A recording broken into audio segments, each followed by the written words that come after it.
Ladies and gentlemen, our next guest claims to be back and better than ever. If that's true, why is he here? Please welcome to the program the always interesting, dynamic Donald Trump. Donald.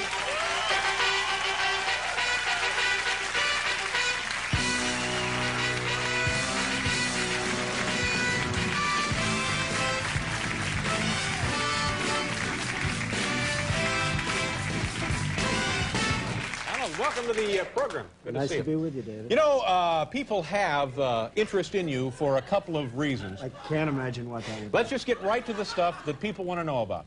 First of all, are you solvent?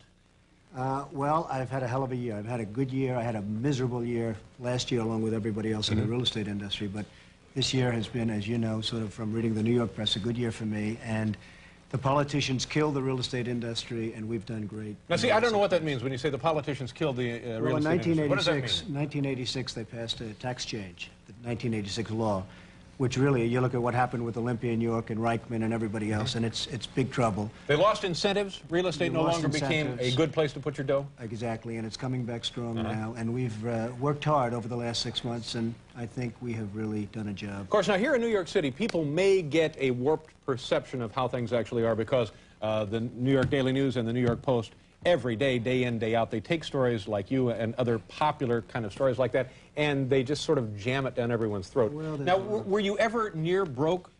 I was never near broke. I was having a good time, and it was a good year to get a divorce. Let's go back. Let's go back. If you don't mind, what did you have to unload? Well, I didn't unload. I sold things. I sold the shuttle. And all right, the shuttle is no longer the Trump shuttle. I unloaded the wife.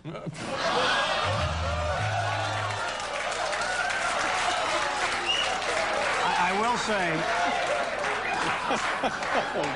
Why did I say that? Tell me, why did I say that? Yeah. Although it was a good year to get a divorce. That ought to cost you a couple extra million right there. That could have been a very expensive suit.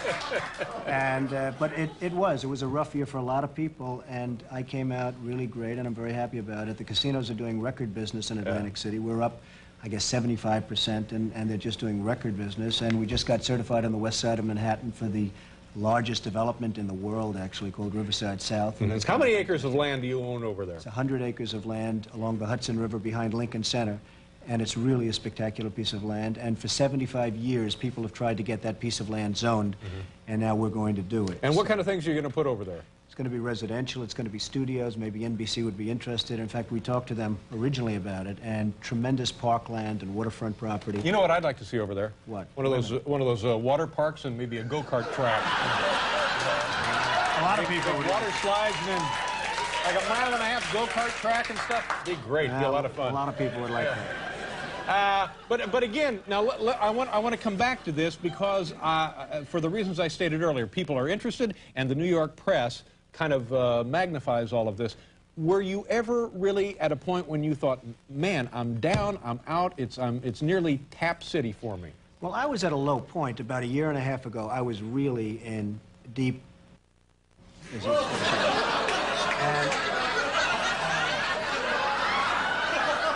You ain't that rich, Don. You can't come on here and say that.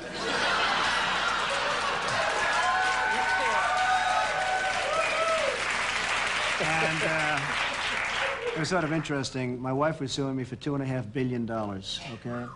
And the day that I had the worst day of my life, about a year and a half ago, I had what's called a prenuptial agreement where if all else failed, and unfortunately I disagree with, you know, divorce and everything else, but if it happens, it happens. The worst day of my life, Bad Story Times, front page, Bad Story Wall Street Journal, a year and a half ago. That was the final day that she said, I think I'm going to honor the prenuptial agreement, give me $25 million. And I said, this is no time to be honoring that prenuptial agreement, but I did. And it was sort of an interesting turn of events, but it all worked out well, and, you know, here I am. I'm not sure I understand that last little thing, but let's go on to something else. H. Ross Perot, what do you think of this guy? I think he's interesting. I think he's got a real shot. Again, I watched what happened with the real estate industry, done by the politicians to a large extent, and I'm very disappointed in the president for not having stopped it. The economy cannot come back unless the real estate industry comes back, and unless they put the incentives back into real estate, and the politicians are starting to find that. There's a lot of different things happening, and you could see some real movement in that. But I am very disappointed with the administration, what they allowed to happen to this industry. It fuels every other industry. Okay, but let's get back to the question. H. Ross Perot, is he a legitimate candidate, a viable candidate? Could he step into the bureaucracy of the United States government and make a change, make anything work any better than it works now? I really don't know. I mean, he doesn't know his positions, and frankly, neither do I right now. Yeah. And you're going to have to see what happens. I think that he's certainly viable. He's got some great quips and some great color, and it's going to be interesting. I mean, with the Electoral College, anything could happen. You could have the two winners not winning and the third man getting in because it's a democratically controlled Congress.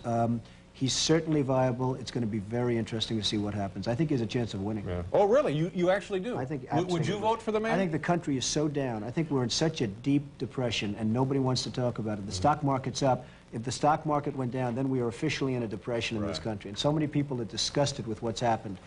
People that own homes, their homes are worth 1/2, they're worth 1/3. You have a nice house, by the way. Well, thank you very much. The woman was down there. But again, would you vote for him? A man knowing what you know of real estate and finance? I would conceivably vote. I mean, I'd want to see some of his positions. He hasn't made them clear, but I certainly would. I know him. He's a hell of a guy. He's a good guy. Could you take him in a fight? I think I could do it. Speaking of fights, explain to me now what you were thinking about the Mike Tyson situation. Shortly after the verdict was announced that he had been convicted, he was guilty of the crime, you had a plan. Now, what were you thinking? What was I thinking? Yeah. I was thinking that as soon as he gets out, he's going to fight at my casinos. Yeah, but you can't buy your way through. Of course, I'm only kidding when I say that, folks. I wish I could say that. Mike Tyson was greeted at his door at 1 o'clock in the morning by a woman. He then... Well, we don't need to go through the case again. It's ridiculous. The woman was dancing at 8 o'clock, and this guy's in jail for 6 years. I don't understand it. I think it's wrong. I think he but due process of law prevailed. So I think he had one of the worst defense lawyers I have ever seen. This was the worst defense. I mean, their defense essentially was that anybody that goes out with Mike Tyson knows she's going to be raped, and therefore Mike Tyson... This is his defense.